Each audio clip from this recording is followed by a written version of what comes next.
Breaking tonight, President Trump's Middle East trip is turning quite a profit. The president says he's secured a more than $1 trillion commitment from Saudi Arabia to invest in the U.S. Today, President Trump telling Saudi business and government officials, as well as U.S. CEOs, that he sees the future of the region as commerce, not chaos.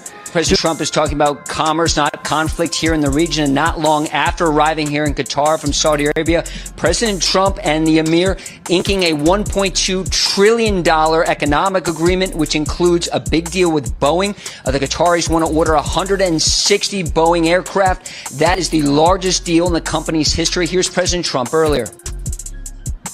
I just want to thank you for the friendship, for the long-time friendship. And again, long before any of this stuff, we just liked each other. That's not a bad thing. That's a good thing. Picking third will be the Philadelphia 76ers. The second pick will be made by the San Antonio Spurs. And that means that the number one pick in the 2025 NBA draft goes to the Dallas Mavericks.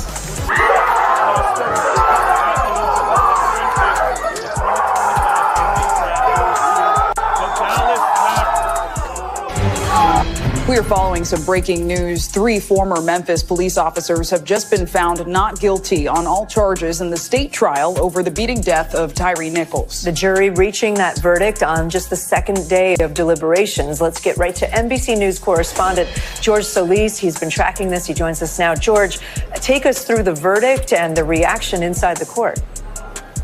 Yeah, this verdict was unanimous over the course of 2 days after a trial had started back on April 28th. The jury coming back and delivering a not guilty verdict for all of the 7 counts in this indictment. They are as followed. The most serious, of course, being that second-degree murder charge. You heard the jury there saying not guilty for Demetrius Haley, Tadarius Bean, and Justice Smith. On count 2 for the aggravated assault act in concert, not guilty. For count 3, aggravated kidnapping, not guilty.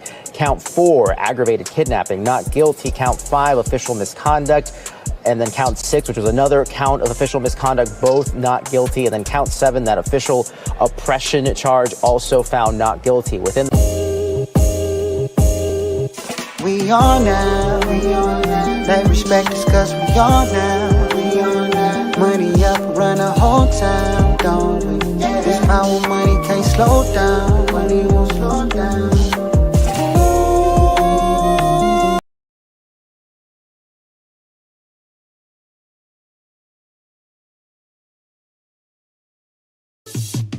Why they party? I'm in here grinding. Money I'm stacking. Why they rock diamonds? I can't relate to them, ain't much in common. I set a goal for me 2 or 3 commas. 7 figures, 8 figures to 9 figures. On a slow pace to get rich quick. Same time we just think different. Cause when you make it, it hit different.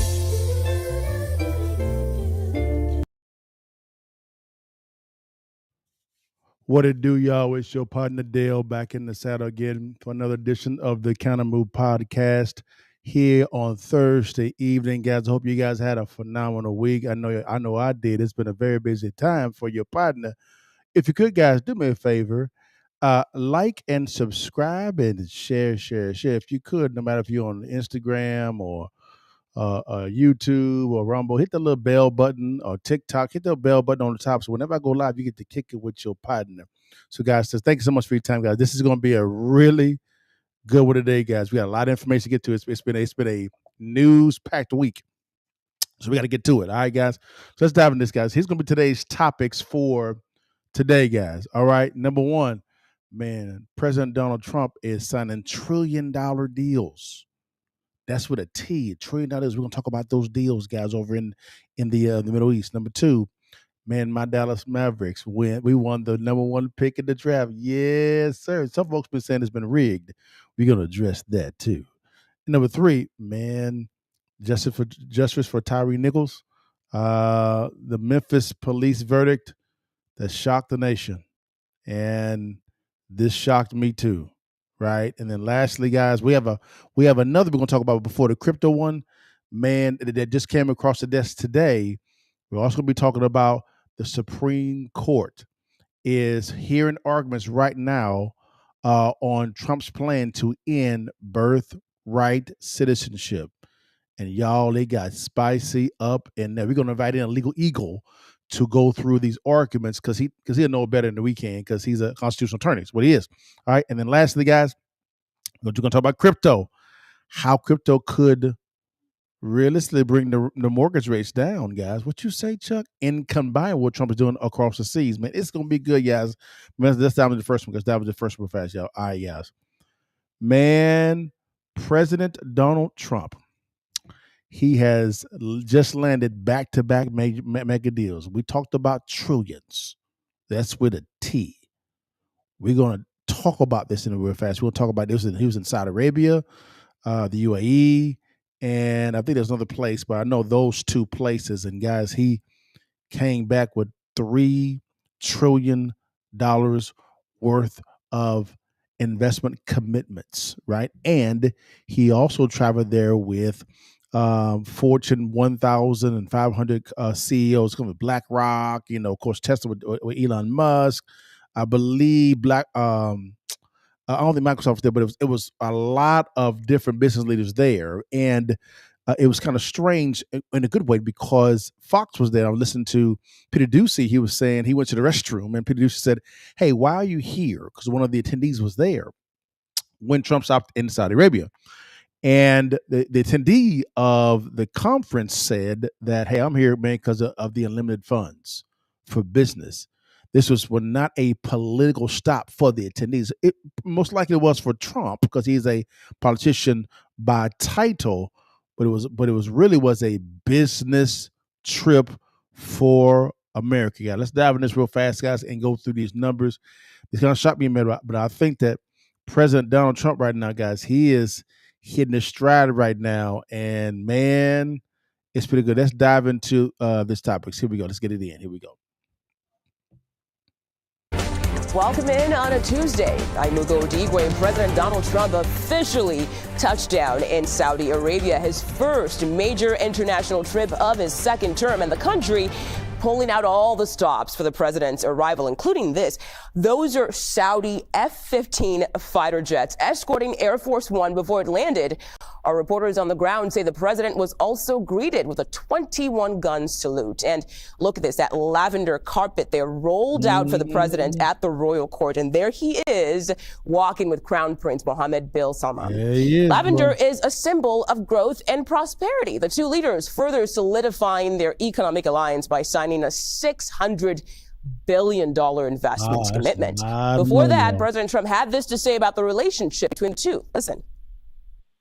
We have, as you know, we have the biggest business leaders in the world here. They're going to walk away with a lot of checks for a lot of things that you're going to provide. And in the United States, it's probably 2 million jobs that we're talking about this visit. So, number one, I like visiting with you, and we've known each other very well, and I really believe we like each other a lot. And number two, for the United States, we've brought tremendous investment in and tremendous jobs, and we'll continue to service your great country very well. All right, let's bring in CBS News correspondent Natalie Brand following the trip live from the White House for us. Good to see you, Natalie. Can you walk us through what was included in the agreement we just mentioned? Yeah.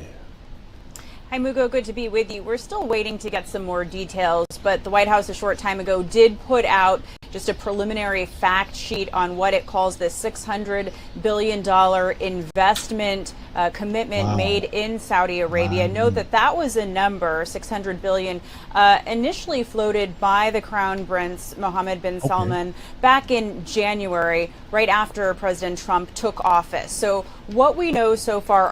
So what I'm hearing is the Crown Prince of Saudi Arabia floated this out once he understood that Trump was getting inaugurated in. I believe it was even inaugurated into the office. So this commitment came well before the trip. Man, this is off the chain. Let's get it in. according to the Trump administration, is that this agreement includes around $142 billion in defense sales, it says, to build up the capacity of the Saudi armed forces. It also includes some investment in the United States, including $20 billion in AI data centers and energy infrastructure, and also nearly $6 billion in healthcare investments, including a high capacity IV fluid facility. The White House says that will be a plant in Michigan. So still kind of sifting through what exactly has come from these meetings. But we did see the president and the crown prince sitting together. There were a number of memorandums of understandings that were signed that included these defense agreements. Also, energy, minerals were other topics mentioned, cooperation across U.S. agencies, federal agencies, and their Saudi counterparts, and also a commitment to cooperate on issues such as space and disease research. Wow, it's a lot of detail. And we also know the president was greeted with quite an elaborate. A lot of detail. That's a lot of details. Now that's just Saudi Arabia, guys. Let's now go over to the UAE, because they were like, hey, man, let's go and get it in real fast with us real quickly. And watch this, guys. More money, more money, more money. Now, here we go, guys. Listen to this here. The United Arab Emirates has committed to investing $1.4 trillion in the U.S. economy over the next 10 years after President Donald Trump met with an Emirati official earlier this week, according to multiple reports on Friday. An anonymous White House official told Reuters the investment will, quote, substantially increase the UAE's existing investment in the U.S. Bloomberg, citing a White House statement, reported the investments included funding for AI infrastructure, semiconductors, and U.S.-based manufacturers. An agreement was reached after a meeting on Tuesday between Trump and Abu Dhabi's deputy ruler and UAE's national security advisor, and a dinner between Vice President J.D. Vance, other Trump administration officials, and the UAE delegation, which included heads of UAE-based sovereign wealth funds and corporations, Reuters reported. Some of the companies, including the UAE investment fund ADQ, will also invest in U.S. assets like gas, chemicals, and energy infrastructure, a White House official told Reuters. Abu Dhabi's deputy ruler said earlier this week he met with Trump to discuss, quote, opportunities to strengthen the long-term strategic partnership between the UAE and U.S., which included the UAE's commitment to, quote, strengthen economic ties with the U.S. by investing in AI, technology, infrastructure, and healthcare. Abu Dhabi's deputy ruler said he also met with Treasury Secretary Scott Bessent to discuss, quote, areas of economic and financial cooperation, as well as National Security Advisor Mike Waltz. The White House did not immediately respond to request for comment. For more on this story, check out Tyre. Guys, that's a lot of money, y'all. That's a lot of money. Let's see the entire amount that President Trump actually got. Let's see this real fast. I'm going to switch it over real quickly, and we're going to see how much total President Trump actually received out of this. I'm going to go ahead and make this bigger for everybody. Oh, come on up. Ooh, let's go and get rid of that. Okay, got the way. Come on. Dang it. Oh, no, there we go. Look at this, guys. Look at this. $600 billion from Saudi Arabia alone. $1.2 trillion from Qatar, right? And then $1.4 trillion from the UAE. Guys, it's damn near $3 trillion that Trump went over and received investment agreements over a 10-year time frame. That's a serious. I'm about to bounce back. I'm about to bounce back. That's a serious bounce back from the previous administration. I gotta say it with my chest. I gotta say it. You're beginning to see kind of a different type of strategy. The Biden administration was really focused on exporting things out, the export market, right? The global economy. Trump is interested in the global economy as well, but he's wanting to make America more sound and more powerful from a banking standpoint, because we are the banking capital of the world. We are, but also from a futuristic, not old manufacturing, but from a modern, right, manufacturing hub. That's what he wants. This is the reason why, you notice it was AI, things of that nature we was talking about when it comes to the UAE and Qatar and Saudi Arabia. You begin to see that, right? Why is that? Do you see why there was a pivot to the cryptocurrency, right? To where, since 95% of all the transactions on the planet in crypto, whether it's Bitcoin or any other cryptocurrency, is done within the US dollar. Do you see the digital play? Do you see the digital play there? You see what's going on? The technology play? That's what's going on here. Brilliant move by President Trump. Now, not only that, what I began to see is a lot of these individuals, these rulers, were excited to see him. They were excited to see President Trump. I mean, excited to see this. It was totally opposite than other presidents. Now, this was kind of the same thing that actually happened in his first term, too. They were pretty excited to see him. So let's go ahead and see this real quickly, guys, and go down the list of what's going on. Here we go. Let's get it in. Breaking tonight. President Trump's trip to the Middle East sees him as part deal maker, part peacemaker. He tells Gulf leaders today he urgently wants to make a deal with Iran, see Syria's new leadership succeed, and help end the war in Ukraine. Wow. But the president's biggest moves so far have been financial, racking up more than $1.2 trillion of Qatari investment into the U.S. Wow. I'll speak exclusively to the Prime Minister of Qatar about the deals and the turbulent region that he lives in just a few minutes. But first, senior White House correspondent Peter Doocy starts us off tonight with a wrap of President Trump's day just down the road here in Doha. Good evening, Peter. Good evening, Brett. Tonight, at a state dinner honoring President Trump, the American delegation included CEOs from Boeing and Blackstone. And so, for all the recent talk about American business leaders being distressed by the tariffs, some of America's biggest are here with the president, trying to figure out how to make American companies more money.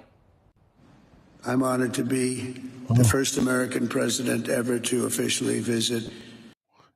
And notice, y'all, the intention is to, Trump's intention is to make American companies more money. He's trying to bring the American ingenuity back to the house, back to the crib, back to the U.S. So how do you do that? You attract an external investment dollars back into the United States. That's how you do that. Let's get it in. Your great country. And the royal welcome began before the president even landed, when Air Force One was flanked by Qatari fighter jets. Look at this. Jet fighters will be surrounding the plane in about 7 minutes. Part of the official visit included tips on hosting the upcoming 2026 World Cup from 2022's host. This is not your normal house. And an enormous $96 billion transaction for Qatar Airways to buy up to 210 Boeing aircraft. Wow. He's telling me from Boeing, that's the largest order of jets in the history of Boeing. Get those planes out there. Get them out there. Traveling with the president, Defense Secretary Pete Hegseth, who signed an agreement to sell Qatar long-range drones. I think after signing these documents, we are going to another level of relationship between Qatar and the United States. President Trump is also hoping his Qatari hosts can mediate Iran nuclear talks. I hope you can help me with the Iran situation, because it's a perilous situation, and we want to do the right thing.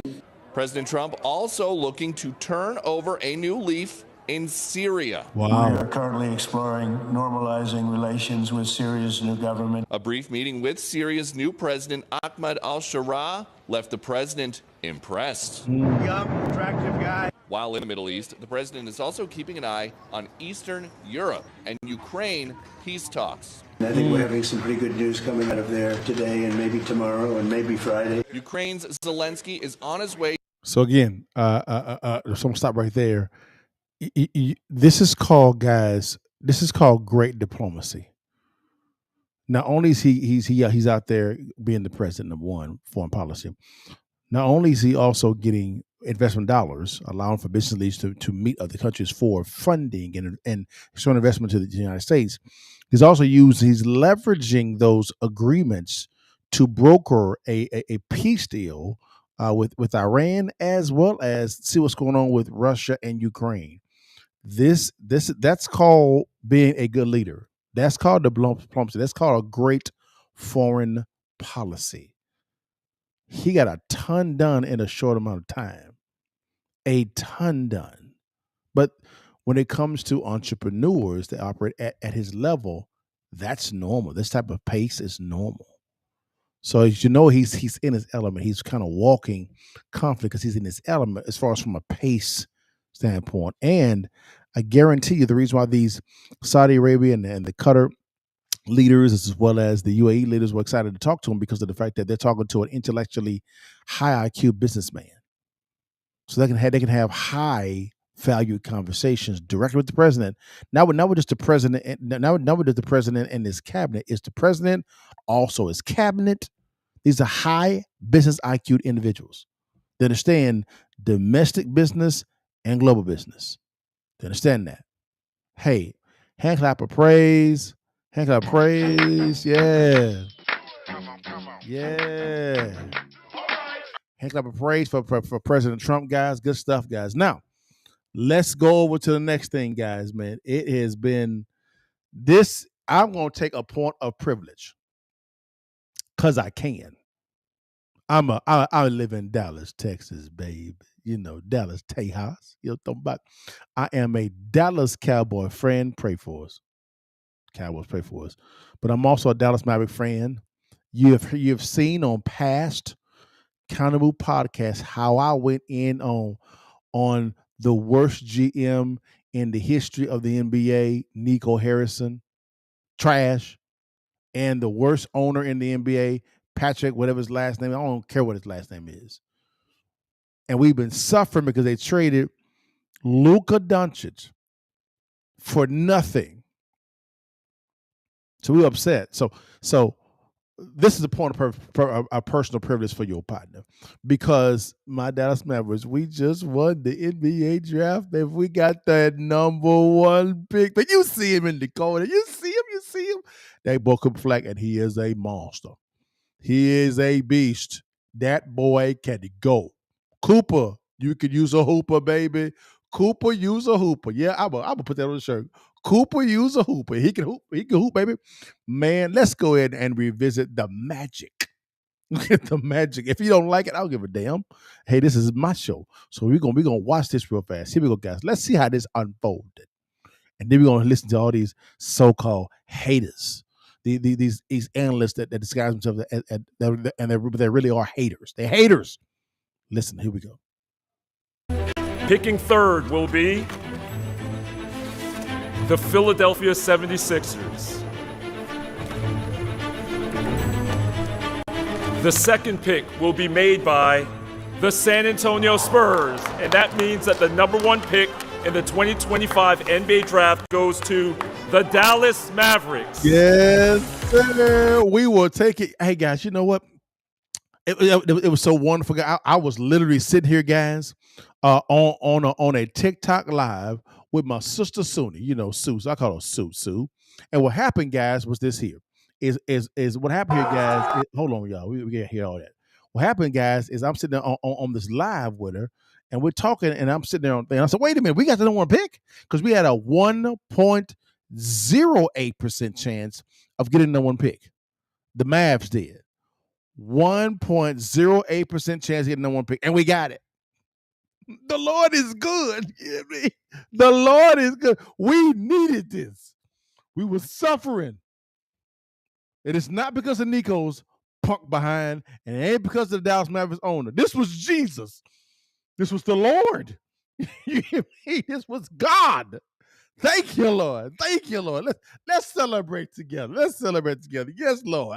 We receive it. The second pick will be made by the San Antonio Spurs. You see it? Michael Finley, little punk, Nico Harris. You see him in that tight ass coat, a little tight ass coat. He celebrated because his job got saved. Yeah.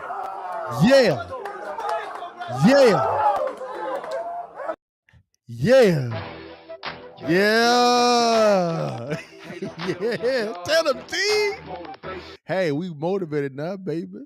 We are motivated. But now, we got to listen to these little punk haters. These little punk haters. I can't stand these little punks. Can't stand them. All right? Let's go to these haters. He gonna one of the haters, y'all. Let me get it ready. Hold on. Let me get it ready because these haters, man, they hate to love us. Here's one of the haters, y'all. One of the haters. Hold on one second. We got something coming in. Hold on a second. We got one of these haters. Hold on for a second, Doc. One of these damn haters want to come in, Doc. Listen, let me get it ready. Give me 1 second. Let me get it ready, y'all. Hating because they hate to love us. We don't give a damn. We don't care what you're talking about. We on one. So here's one of the haters, y'all. My bad. I had a message come in. Here's one of the haters, y'all. All right. One of these little punk haters. We're going to listen to the hate, then I'm going to respond. Here we go.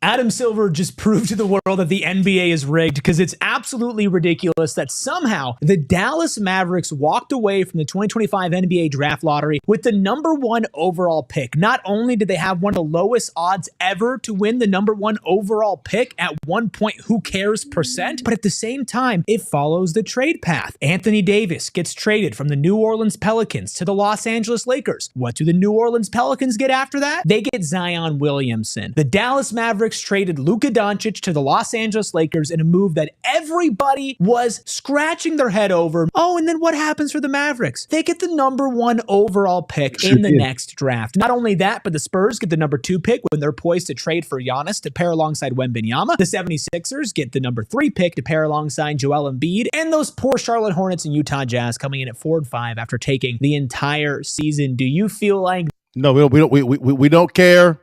We don't care. We don't care. I don't care. Here go another hater, y'all. Another hater. We're gonna call you out. These are haters. These are all haters. We don't care about these damn haters. Here they go. Here go another one, y'all. Let's listen to them cry. Are you kidding me? Can Adam Silver make this any more obvious that the draft lottery is rigged?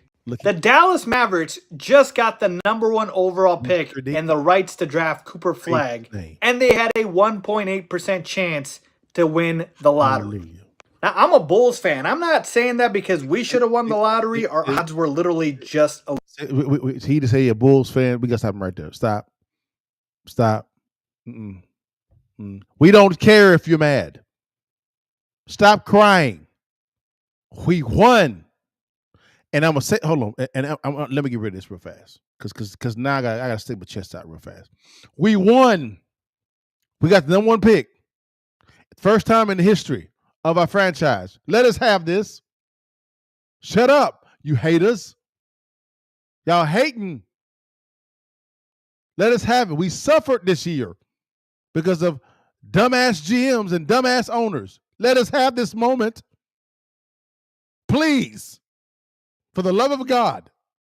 This has been a tough time for us. Let us have this. This ain't the Cowboys. This is the Mavs. Let us have this time. This is a time of joy. That's what it is. I'm holding back the tears because we finally got someone big, damn it. And Nico Harris. Nico Harris. Okay. You zoom in. Nico Harris, you little tight blazer wearing dumbass GM. You better not trade that. You better not trade that first pick. I'm sorry. You better not trade that first pick for Giannis. Hell no. You better not trade it. If you think that you had it hard with Luka, all I can tell you, bro, don't come outside. Don't come outside. You need to hire you a food taster. I'm sorry. Matter of fact, move your mama in, your sister in, and everything should be under their name. Okay? Because anything Harrison is going to be a problem for you. This is not me saying this. No, not at all. It's not me saying this at all. I just know the vitriol of the Maverick fans. Y'all, trying to told y'all, Nico, brother, Nico, listen to me. You better not trade that first pick for Giannis. You better not. Or for anybody. Don't do that. Please, brother, for the love, please. Not for me, for you. Okay? Let us have this moment. And for all you haters, all y'all trying to get clickbait and everything, for all the hate.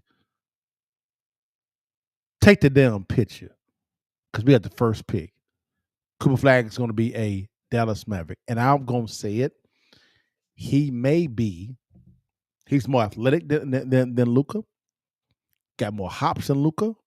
Play better defense than Luka. He's just younger than Luka.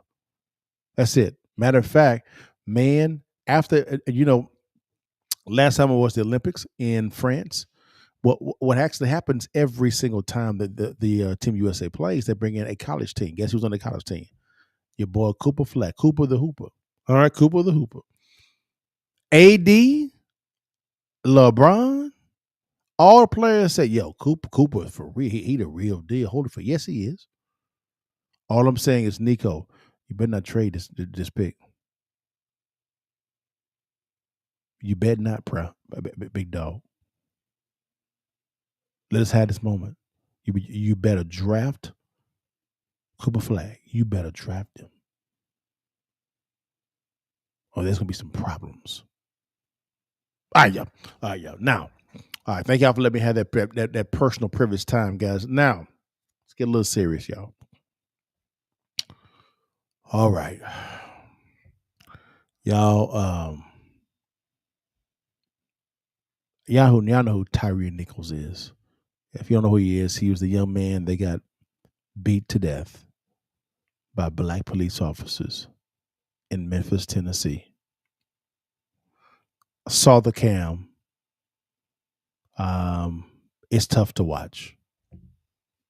They beat him to death. They did. 2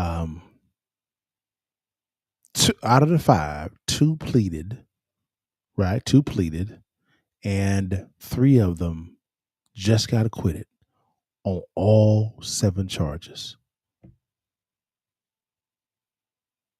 Let me say this again. This is all on camera. Body cam. And there's also cameras around the scene that got it all. This was a execution. And they got acquitted on all 7 counts on the state crimes. But let's dive into this, guys. And I want you guys to see this is when you hear the language of from a lot of people, really on the liberal side, when they say that there's a problem with black folks are police officers, this is because of this. And now, all the players here are black. But I want you to look at it. It is African Americans and police officers. Those are the 2 distinctions here. The badge and the citizen. Didn't matter if they're both black. This type of narrative, this type of things that actually happens, guys, when people when they're getting off, after having it all on camera, I got a problem with this one. I have a big problem with this one. But let's listen to it. Here we go. We are following some breaking news. 3 former Memphis police officers have just been found not guilty on all charges in the state trial over the beating death of Tyre Nichols. The jury reaching that verdict on just the second day of deliberations. Let's get right to NBC News correspondent George Solis. He's been tracking this. He joins us now. George, take us through the verdict and the reaction inside the court. Yeah, this verdict was unanimous over the course of 2 days after a trial had started back on April 28th. The jury coming back and delivering a not guilty verdict for all of the 7 counts in this indictment. They are as followed. The most serious, of course, being that second-degree murder charge. You heard the jury there saying not guilty for Demetrius Haley, Tadarius Bean, and Justice Smith. On count 2 for the aggravated assault act in concert, not guilty. For count 3, aggravated kidnapping, not guilty. Count 4, aggravated kidnapping, not guilty. Count 5, official misconduct. And then count 6, which was another count of official misconduct, both not guilty. And then count 7, that official oppression charge, also found not guilty. Within the courtroom, you saw a number of hugs that were taking place, obviously, from the officers. They're the former officers, their elation on their faces after this verdict was read. Again, these 3 officers still face the prospect of years in prison after they were convicted in federal court of charges last year. Again, these were for the state charges. Some more reaction coming in forthcoming. We are waiting to hear from attorney Ben Crump, who we understand also put out a statement shortly after this verdict was read. We'll go ahead and get that to you. We have not heard at this point if there's any reaction from the mother of Tyre Nichols, who was one of the state's witnesses in this case. Very emotional, again, during this trial that began back on April 28th. Pretty quick turnaround when you consider how much this jury was charged with going down this list of charges. 21 counts between the 3 officers overall. But again, at this hour, the 7-count indictment, the jury coming back finding not guilty for all of these charges. And again, we'll wait to see what the sentencing is for those federal charges. Again, this story developing over the course of this case, guys. I should note there were 21 witnesses brought in total. The state only bringing up 5, including Tyre Nichols' mother. Defense bringing 17 witnesses to this case. Again, reaction still forthcoming, and we're waiting to see if the former officers have any reaction post this verdict, guys. Wow, guys. Now, gotta be fair, okay? I want to bring in another angle. I know we don't agree with him on a lot, but this one he covered very fairly. And Rashad, he covered this one fairly fair, and he's going to show the body cam so that you can be the judge. All right. Now, like he said, they have been convicted on the federal end. This was the state, and he said that the state brought in 5 witnesses, and the defense brought in 17 witnesses. So it's a total of 22 witnesses total. But you had the body cam and other angles, and I've seen the angles that was not the body cam. That was disturbing to see. Again, these are black police officers killing another black man. It is what it on in camera. So let's go ahead and listen to a shot. Here we go. We have breaking news, ladies and gentlemen. Breaking news. The cops, the 3 former Memphis police officers who killed a man during a traffic stop, they have now been found not guilty. They have been acquitted in the Tyre Nichols case. I'm going to remind you, here it is, and I'll bring it up, Dave. So if you could read that, guys, the following contains content some may find disturbing. Viewer discretion is advised. Please, if you have any kids, you may not want them to see this.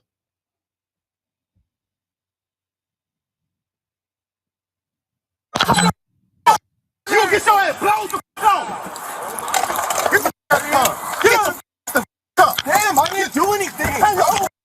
Hey, I didn't turn your ass around. All right. On the ground. You don't do that, okay? Get on the ground. Get on the ground. Okay. I think you tase your ass. All right, I'm on the ground. Lay down. Yes, sir. Please tase me. I think you tase you. Get on the ground. Lay down. 1. Now. I'm tasing. All right, okay. All right. Break your. Okay, dude. Once again, this is a breakage story. We are getting information in real time. Put up the picture mask. We covered this from day one. 3 former Memphis officers acquitted now in fatal beating of Tyre Nichols after a traffic stop. The Associated Press reports that 3 former Memphis officers were acquitted Wednesday of state charges, including second-degree murder and the fatal beating of Mr. Tyre Nichols after he ran away from a traffic stop, according to their narrative. A jury, which appeared to be all white, took about 8.5 hours. What?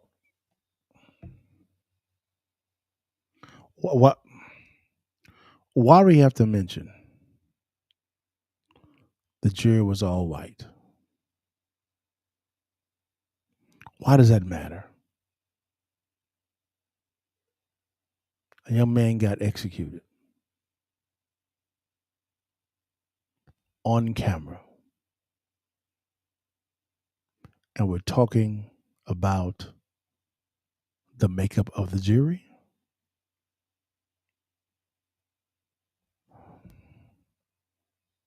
Over 2 days to find Tadarius Bean, Demetrius Haley, and Justice Smith not guilty on all charges after a 9-day trial in the state court of Memphis. Wow.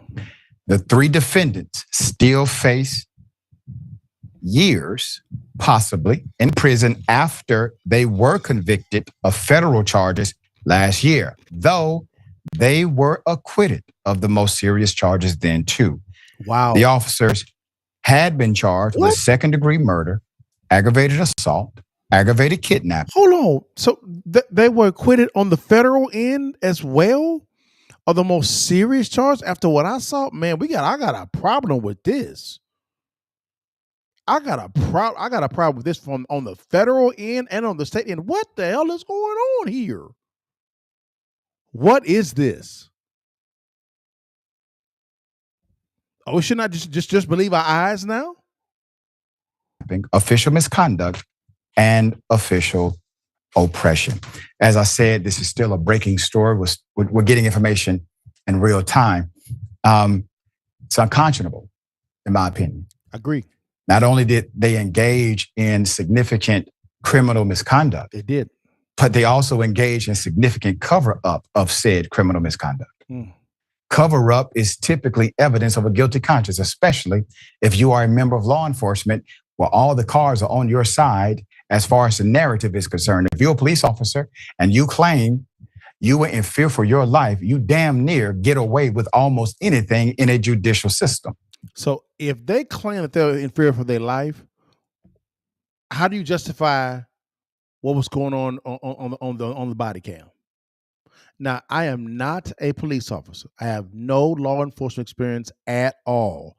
I am simply a lay person responding for what I see with my own eyes. Now, I do have a lot of colleagues of mine that are police officers, and they'll be more experienced in this area at describing the entirety of the situation than I would.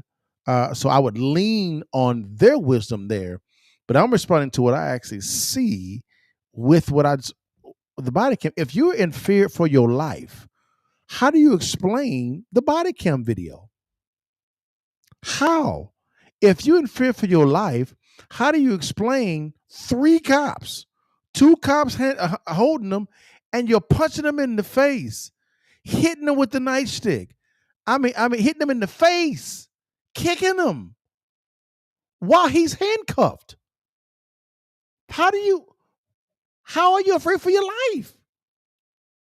And how the hell does the federal jury and the state jury acquit them on some of the counts, and the state all the counts on the state side? Like, what are you looking at? Are you that blind? What is going on here? I'm open to being persuaded. I'm open to additional counsel.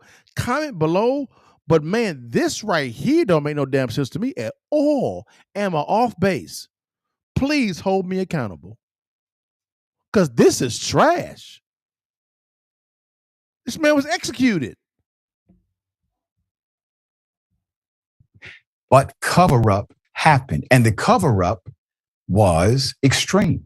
And then we find elements of corruption just by looking under the hood of that operation for a moment. All of this corruption. I got to say it. I got to say it. I got to say it. I believe that Derek Chauvin, when it came to George Floyd, he belongs under the jail for what he did. 1,000%. Under the jail. And so do these three cops. So do these three cops. How does Derek Chauvin, although what he did was atrocious as well, go to jail and these cats get off? And we have, and but ain't gonna lie to you, what they did to Tyre Nichols was more gruesome than what happened to George Floyd. Although both are bad. Like what is going on here? What is this? This man got executed on camera. And they get acquitted on all 21 counts? Wow. Starts to be exposed. But they have been acquitted by a jury. But once again, they were convicted in a federal case, but the most serious charges, they were not convicted, but they still could face many years in prison given the sentence forthcoming in that federal case. All right, Jackson, thoughts here? I mean, even though they still could face many years, this is just further proof of when you have a police badge, you have a license to hurt people in public. Yeah. I mean, it just really. This is why I think that they go extreme. Right here. Let's isolate. I'm gonna let him finish. Then I'm gonna respond to him too. Here we go. Is because what kind of an argument is there for this? These guys did this because they made them feel big, made them feel bad, made them feel powerful, and we see it over and over and over again. But at least there's some chance for them to get some years. But the system's fighting real hard to let them off. Yeah, we'll bring you updates. Here's why I disagree with the young man. I agree that police officers have an immense amount of power. They do. I want you guys to see me real fast. I agree that police officers have an immense amount of power. They really do. I gotta agree with that. But every police officer ain't like these guys at all. So I'm trying to figure out why do we use one isolated event, although it was horrid and atrocious, right? And then unilaterally put every police officer under that. That's dumb. That's dumb. Why would you do that? Because if you were in trouble, who would you call? These same police officers, not the ones that actually committed these crimes. These were crimes, right? But you call the police department. Why? To come and help. Now they do have a lot of power. They do. I gotta be transparent. They do have a lot of power. But guys, we got to stop this and lumping all police officers under the bad apples. There's more good police officers than bad police officers. This here, guys, this here was hold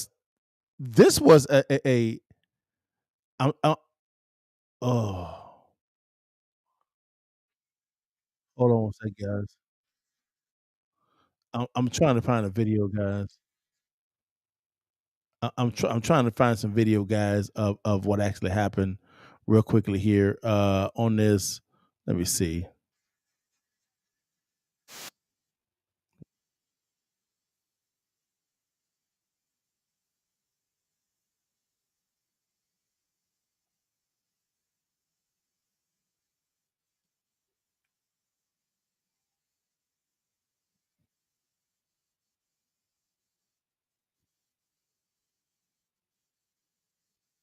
Hold on. Here we go. Here is a good friend of mine, Brandon Tatum, a good friend of mine. He is a police officer. So when it comes to tactical stuff, he knows more than I do on this topic. Okay, he does. And so I'll talk to Tatum. Tatum was a good guy, love the Lord, good man, like him. We're going to disagree on some points, and that's okay. That's all right. Let's get it in. Here we go. Released in 4 parts online Friday night, the police footage shows Tyre Nichols pulled over for a traffic stop. Things quickly escalate. Justified. Nichols is tased and he runs away. Justified. When they catch him, they pepper spray and beat him. Justified. Now, not justified. You can hear. So if somebody is out here thinking that these cops just got away. Here is. This is what I'm going to agree with Tatum on. Here we go. Nichols is tased and he runs away. Justified. When they catch him, they pepper spray and beat him. Right there. Right there. Right there. Everything that Tatum said, I agree with. Justified. Him running away, justified, no problem. Tase him. Okay, gotcha. What's up with all this punching though? I mean, punching. Here we go. Now, not justified. You can hear. So if somebody is out here thinking that these cops just got away with it, I don't think that that's what has happened. You don't end up like Tyre Nichols if you're not committing crimes, you're not fighting the police, you're not running from the police, you're not resisting arrest. You will never end up like him. Okay. I think I may. Do I want to do this here? Yeah, I'm thinking about this in real time, guys. I'm thinking about doing this right here. Okay. I hear what Tatum's coming from. Fleeing and everything as well. The police, I understand when it comes to tasing and maybe even pepper spray and getting them on the ground.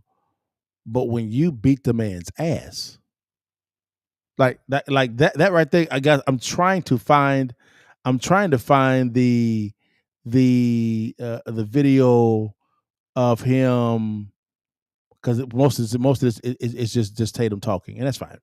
That's fine. I'm trying to find a video of, and I don't think they have it on YouTube. They may have taken it down, guys. I'm sorry. They may have taken it down. But I was trying to find. Is this it? Let me see real fast. Hold on 1 second, guys. Let me see real fast. Now to developing news where we're following tonight. 3 No. Memphis officers have been acquitted in the deadly beating of Tyre Nichols. In 2023, 19-year-old Tyre. Nah, I think, guys, they may have it. They may not have it at all on there. I was trying to find it, guys, but hold. Here we go. This may be it. Hold on. Let's see. Well, we start tonight with breaking news. The city of Memphis releasing 43 videos and more than 20 hours of new footage of Tyre Nichols' deadly encounter with former members of the Memphis Police Department Scorpion Unit. Thanks for joining us at 6. I'm Richard Ransom. And I'm Pepper Baker. Now, while the new footage shines a little more light on what happened 1 year ago, it also raises more questions about this monumental case. We'll get analysis from experts here in the studio with us. He has said Nichols was initially pulled over for reckless driving. But here's what new body camera footage shows. Okay. What was the original stop for? PC, then evading the... Well, you can't do evading in a vehicle, because then that means it was pursuit. Former officer Demetrius Haley had a different answer. Yeah, he was drove into oncoming traffic, so we tried to, I'm talking about, he literally... Yes, all this traffic, I'm talking, so we tried to get him stopped. This is one of the calls into dispatch from officers pursuing Nichols. Okay, you have any charges on him? There's no answer. Haley also claims Nichols tried to attack him and tried to grab another officer's gun. Took a swing, grabbed Martin, tried to grab Martin's gun. He had a whole grip on him. I'm talking about he grabbed him still like this. But this is how Officer Hemphill described his interaction with Nichols. Dude was very polite while resisting. I'll give him credit. What was he saying? We were telling him, get on the ground. Okay, officers, I'm getting on the ground. Okay, officers, whatever you say, and not doing it. He was politely resisting. But it still cost Nichols his life. So that is Y'all, if you could, guys, just go on YouTube. I was trying to find it, guys. Forgive me. To walk through it, but I think that they don't have it. That they don't have it. I don't think they do. No, they don't have it, guys. Guys, I'm trying to. I'm trying to find it, guys. But they don't have it, guys. I'm sorry. Warning: this may. Oh, hold on. I think I may have found it. Hold on. I wish to proceed. Okay, this is going to be okay.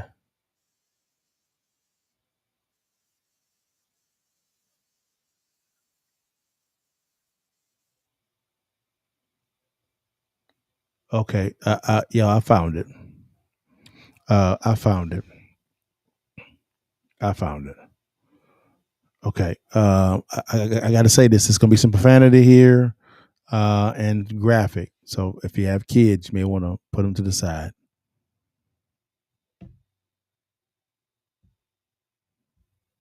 You gonna get your ass blown the fuck off. Get the fuck out the car. Get the fuck out the fucking car. Damn, I didn't do anything. Hey, I didn't turn your ass around. All right.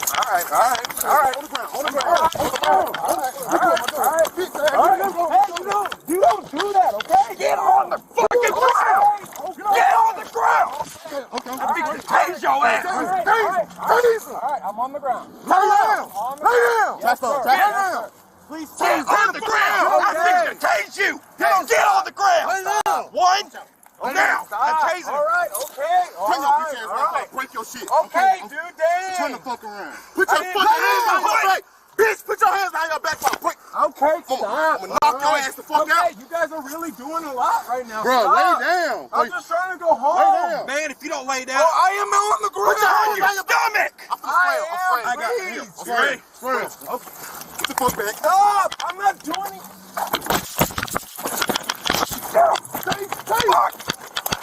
Yeah. All that's justified. That's justified. That's justified. All that's justified. He was resisting.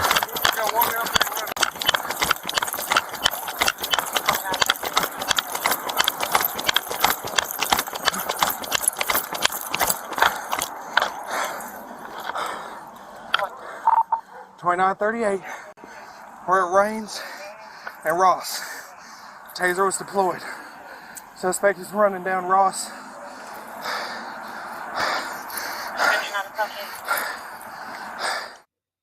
Okay, so now they got him. Now they got him.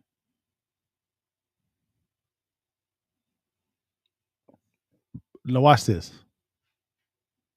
They got him. Okay, now you got him on the ground. You got him. It looks like they got him cuffed.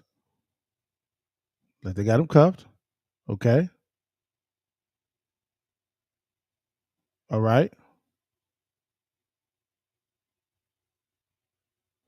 Why? See right there.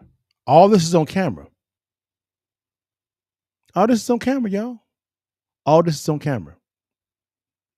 Was this not shown in the courtrooms?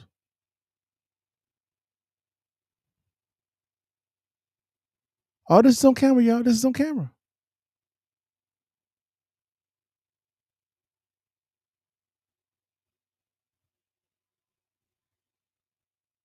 Look at this. Look at this. All this is on camera. Look, he's on the ground. Handcuffed. Nightstick is out. Look at this. Why are you hitting him with the nightstick for?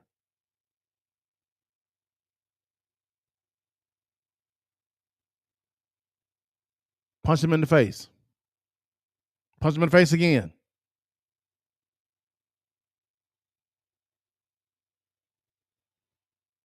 Again. They're hauling off on it. Look at this. How do you justify this?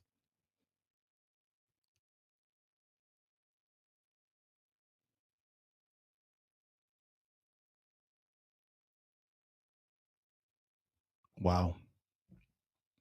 Guys, it goes on and on for about 22 minutes. I mean, it's all this is on camera. I'm trying to figure out how any sane juror could say not guilty. Not for the part where they were doing the job when they came to resisting. No, that's all justified. This right here, though, is unjustified. Look at this. Look at them. They go more. They kicking him. Kicking him. He has cuffs on. It's 1, 2, 3, 4, 5, 6 cops. 6.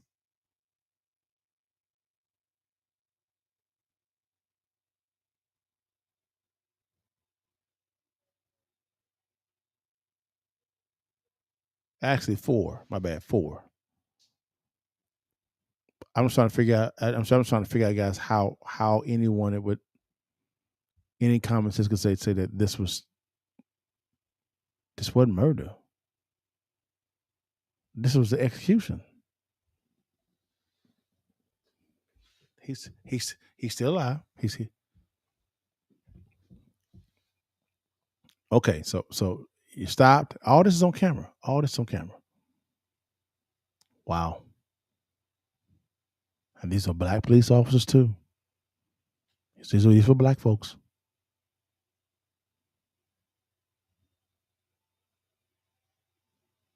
Wow. But guys, it goes on for 22 minutes. I can't really understand how any sane juror could say, and that's just 5 minutes, that this person these people were not guilty on all seven counts. I just can't see that.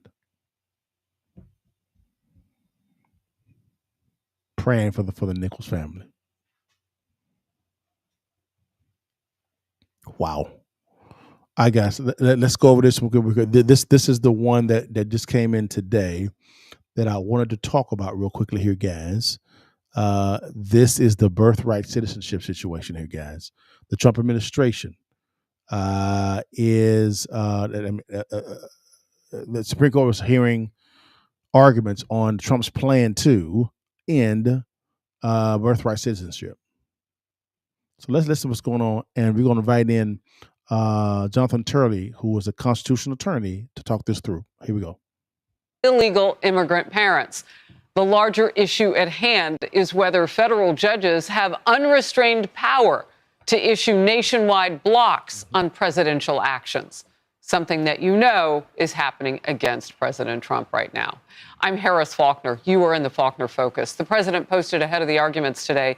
Big case today in the Supreme Court. Birthright citizenship was not meant for people taking vacations to become permanent citizens of the United States of America and bringing their families with them, all the time laughing at the quote-unquote suckers that we are.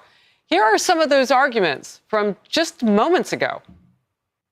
And you are claiming that not just the Supreme Court, that both the Supreme Court and no lower court can stop an executive from universally from violating those holdings by this court. We are not claiming that because we're conceding that there could be an inappropriate case. Only a class, only Could by I a hear class. Could I hear the rest of his answer? Well, testy there. The court's decision could decide the fate of many of the president's executive orders and actions now. Federal judges have hit the president's agenda with 17 nationwide injunctions in fewer than 5 months. That's far more than any other recent presidents at this point. Former federal prosecutor Trey Gowdy. Your view of nationwide injunctions should not ebb and flow with who is in the White House. We need one standard. It literally makes no sense that one judge who can win with 50 votes and the vice president should be able to thwart or undo an executive agenda. Justice correspondent David Spunt is outside the U.S. Supreme Court. David.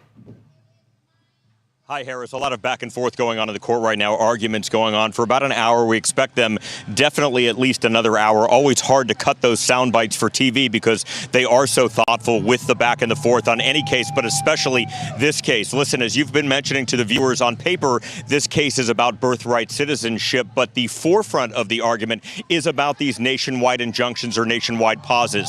Let's take a live look outside the Supreme Court now, where people have been protesting the president's executive order retooling or ending birthright citizenship as it's stated in the 14th Amendment. But this is talking about those temporary orders where a judge, Harris, let's say in Portland, Maine, can issue a policy that affects someone living in Portland, Oregon. The DOJ says judges are increasingly abusing power by being able to do so. Critics are arguing the judiciary is a third co-equal branch of government, and judges have every right to issue a nationwide injunction. Right now, judges in Massachusetts, Maryland, and Washington State have put a pause on this birthright citizenship executive order, one the president signed on his first day in office. Critics say the president, without Congress, cannot simply just change the 14th Amendment to the Constitution, which states all persons born or naturalized in the United States and subject to the jurisdiction thereof are citizens of the United States and of the state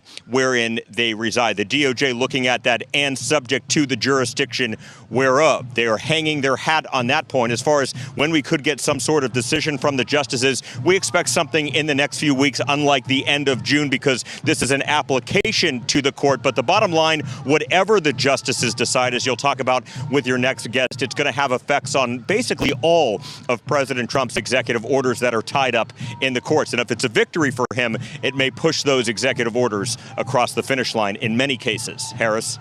Well, the stakes are high. David Spunt, thank you very much for watching it closely. We may come back if the news warrants. A couple of pieces now breaking down the critical case. The Wall Street Journal editorial board writes, when a legal split gets serious, the high court accepts a case to put things back on the level. That's the theory anyway. What happens in practice, at least lately, is that the political faction out of power challenges the government's every move in a friendly legal venue. The worry about completely ruling out universal injunctions is whether that would enable abuses of executive power. All of that a quote.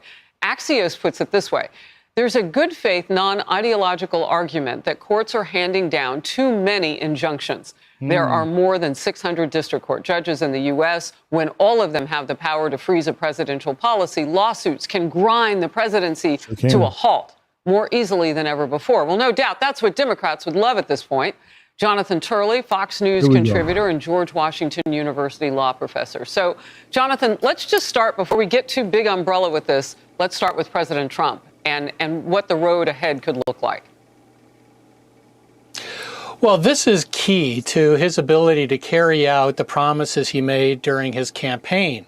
These suits are well coordinated. The whole point here is that if you can keep all these policies in court, it won't be until 3 years into his term that he could ever hope to actually carry out some of these policies. He'd have probably less than a year to make any type of inroads. Right. And the biggest problem facing him and his predecessors, because both Democratic and Republican presidents have objected, is that you basically have to run the table. You have to win potentially 677 to 0, because any district court judge could stop you with a national or universal injunction.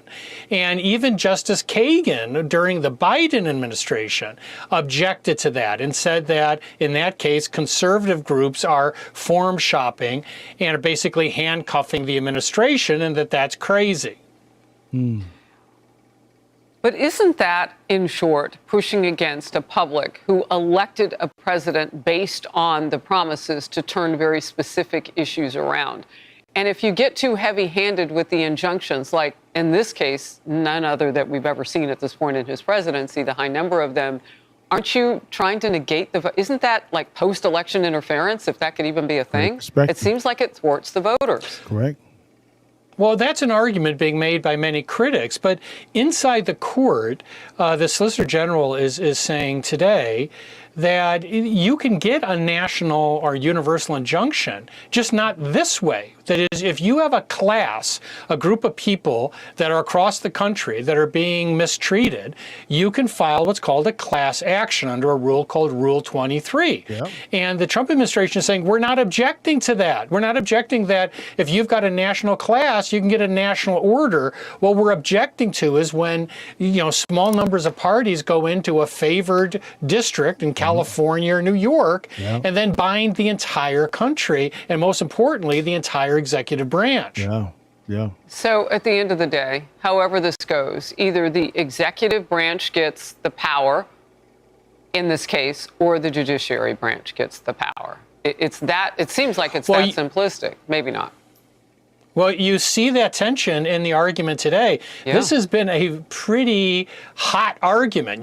Chief Justice Roberts doesn't ordinarily talk over Justice Sotomayor and said, will you please let us hear his answer? And by the way, Justice Sotomayor didn't yield. She continued to talk. She was right out of the gates very early.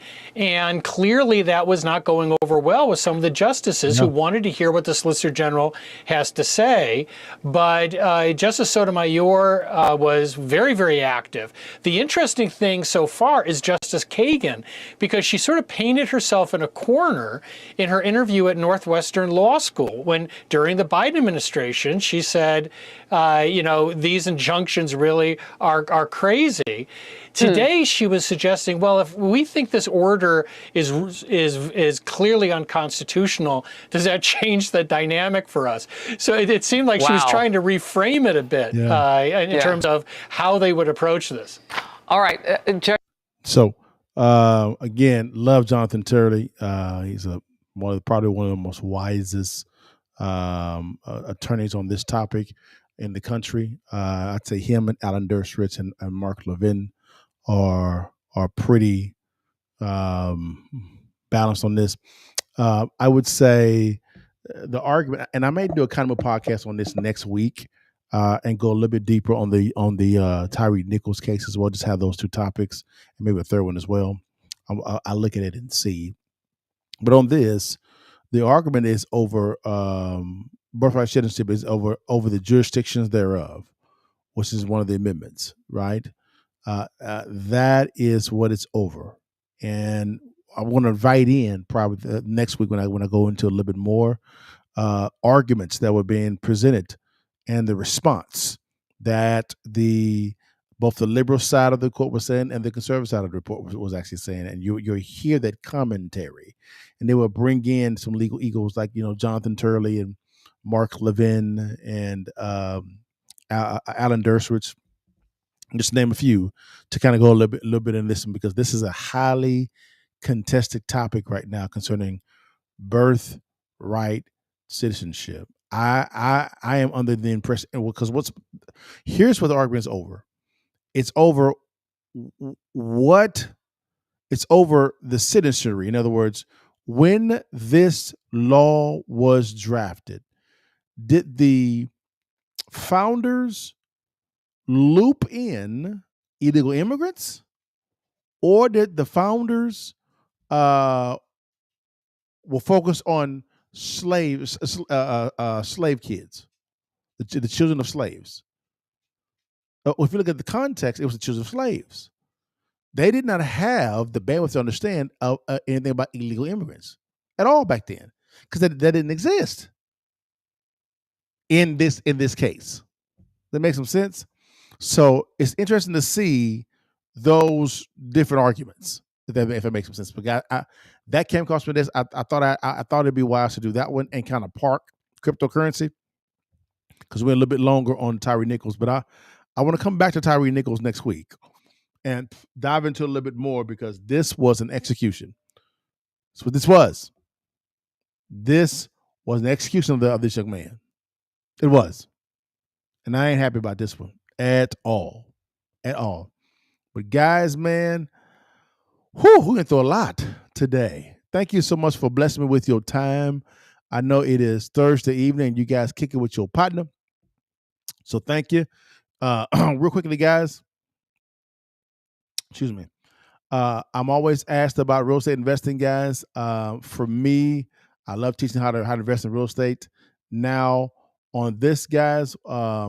Here is, if you want, we're literally giving away a distressed property investing ebook. You make money real estate when you buy, not when you sell, guys. Hey, if you want a copy of the distressed property investment ebook, real simple, guys. Click on the link below in the description section, or scan on the QR code on the screen. Or if you're on a platform that you can do either one of those functions, don't you worry. DM me the word directly, real estate, which is on the keys there, and my team will get you out the link. It is free. Don't want nothing from me at all. Our philosophy is to give you the information. That's it, guys. That's our philosophy. That's it. Also, very quickly here, guys. Also, on this, if you ever want to pick my brain about, okay, Adele, what's your thought process on investing? What's your thought process on this? You are welcome to easily, I think, is it this one? No. You're welcome to easily, guys, do this for me. I'm on an app called Monect, all right? And it is a place where you can reach out to me directly, right? Real simple. It's me responding via text message. You have a video call with me as well, also a phone call with me. It's all right there, guys, on Monect. It is the world's leading platform if you want to speak to entrepreneurs and really pick their brain. You got myself on there, Matt Sapala, Patrick David. We're all on there. It's real simple, guys. All you do is scan on the QR code right there. Or what you can do, guys, is I'm trying to find the overlay, but I don't have it. It is what it is. Just simple. Scan on the QR code, guys, or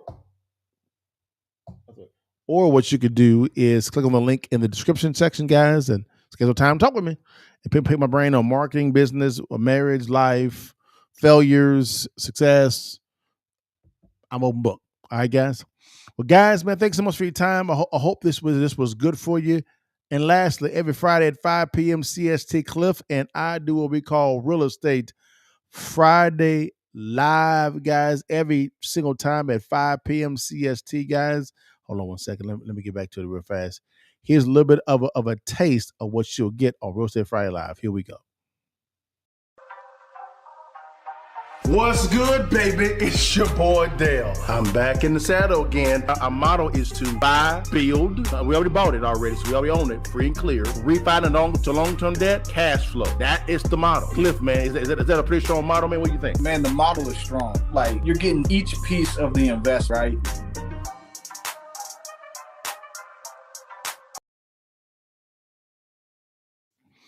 Guys, again, every Friday at 5 p.m. CST, me and my partner Cliff, a licensed appraiser and investor in GC.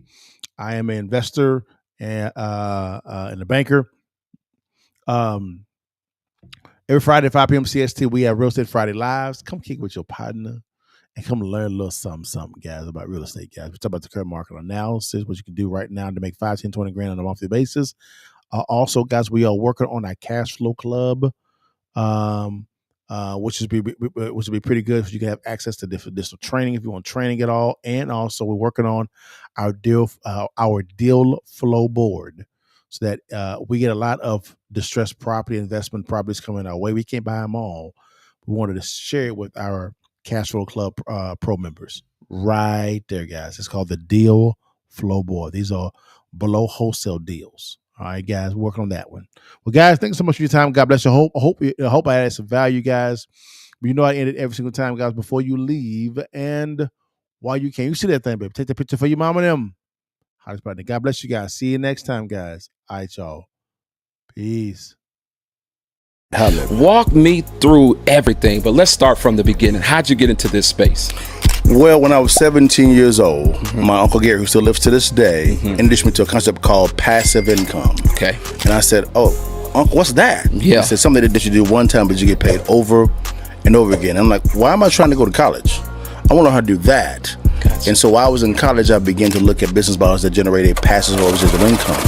One of them was real estate, because everybody and their mama actually had it, from Robert Kraft, Jerry Jones, all the billionaires actually had real estate in their portfolio. So I began buying real estate while I was in college. The first deal that I did, I made $3,500. And in college, That's big time. College, Sure. you broke. For sure. College. For sure. Then I went from $3,500 to $10,000 to $26,000, and now $35 million worth of real estate. For me, business is always about solving someone's problem. Whenever you're buying a real estate transaction, the one thing I look at is what's the pain point?